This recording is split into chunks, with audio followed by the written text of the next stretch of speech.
Assalamualaikum warahmatullahi wabarakatuh. Selamat pagi dan salam sejahtera untuk kita semua.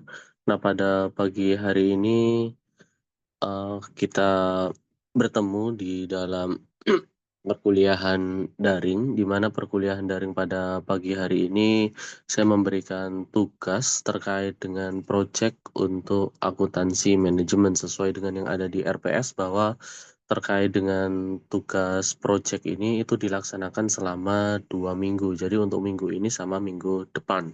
Nah, di mana terkait dengan tugas proyeknya ini sama dengan apa yang kalian lakukan pada saat kalian PKL, di mana laporan PKL yang kapan hari sudah disusun semacam itu bisa digunakan untuk menjadi bahan terkait dengan pengerjaan tugas ini.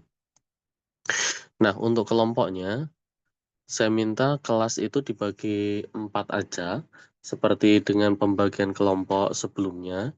Ini saya contohkan terkait dengan format pengerjaannya. Jadi ada judul semacam itu.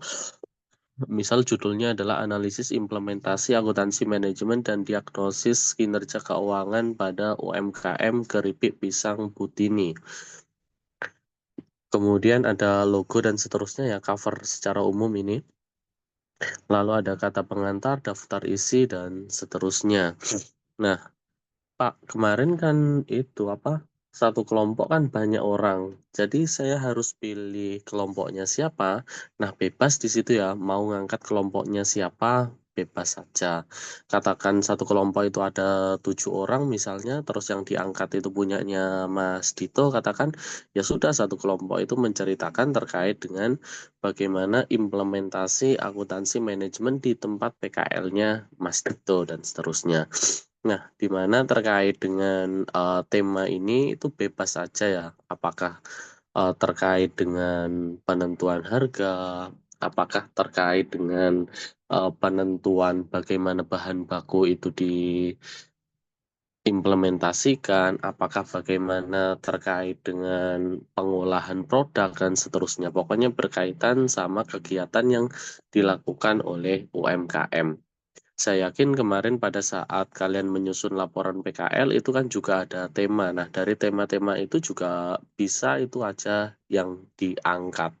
Jadi tidak perlu pusing-pusing untuk membuat yang namanya laporan kembali. Jadi tinggal menyesuaikan saja terkait dengan formatnya.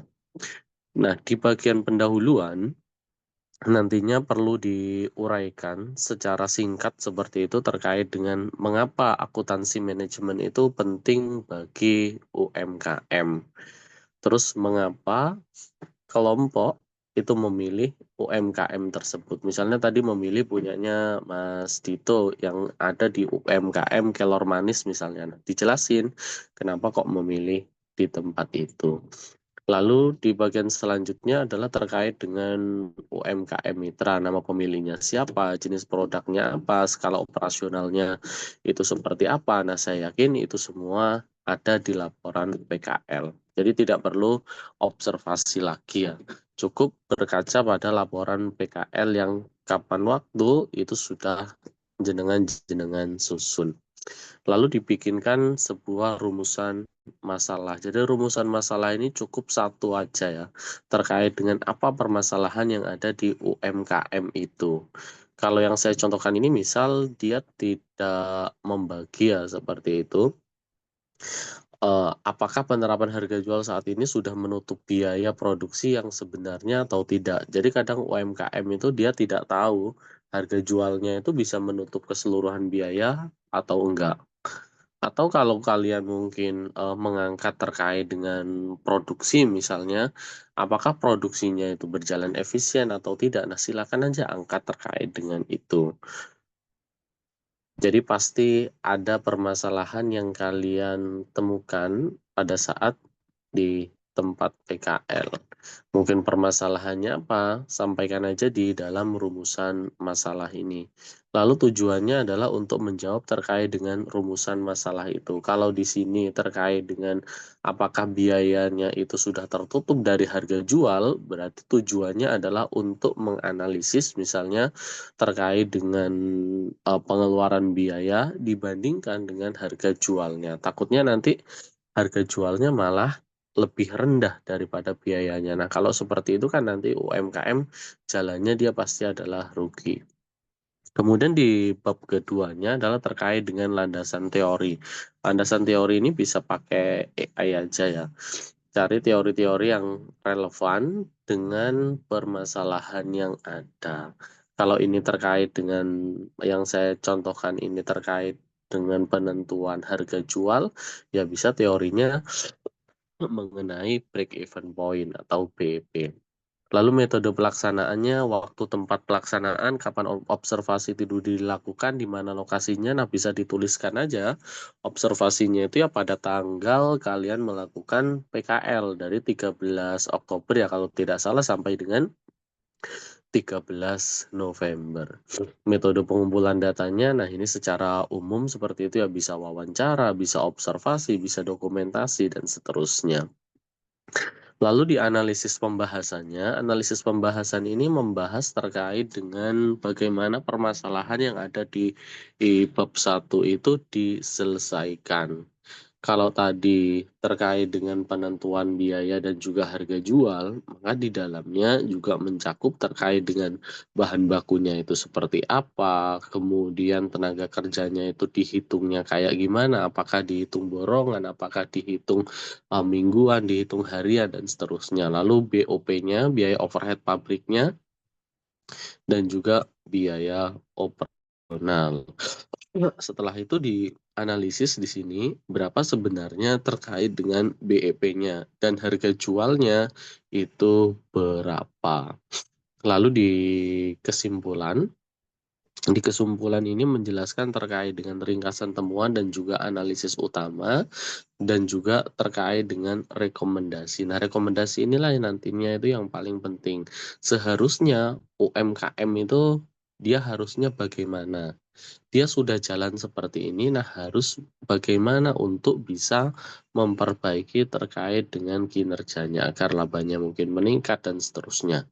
Nah, saya yakin apa yang sudah saya sampaikan di format laporan ini itu semuanya sudah ada di laporan PKL kalian. Jadi tinggal mengubah terkait dengan bentuk formatnya saja. Tidak perlu ke lapangan lagi ya, cukup tentukan saja pilih punyanya siapa nanti yang akan kalian angkat seperti itu. Jadi pengerjaannya kalau sekarang tanggal 10 itu masih bisa ngerjakan, nah di tanggal 17 nanti itu kelompok pertama sama kelompok keduanya mungkin bisa mempresentasikan ya. Nanti terkait dengan laporannya ini dikumpulkan dalam bentuk soft file saja di tanggal 17. Nah, kalau tanggal 10 mungkin kita bisa ketemu misalnya di perpustakaan, kita bisa konsul terkait dengan progres pengerjaannya. Jadi di minggu depan kita konsul aja terkait dengan proses progres pengerjaannya, baru di tanggal 17 itu mempresentasikan terkait dengan project akhirnya. Saya ingin kita di sini sebagai mahasiswa, sebagai akademisi seperti itu berperan dalam memajukan UMKM utamanya yang ada di Banyuwangi. Nah, itu sedikit gambaran terkait dengan bagaimana tugas proyek ini itu dilakukan. Nah, tugas proyek ini nanti juga bisa diakui di dalam UAS-nya. Sekian dari saya. Barangkali ada yang mau ditanyakan nanti bisa chat melalui grup atau Japri. Assalamualaikum warahmatullahi wabarakatuh.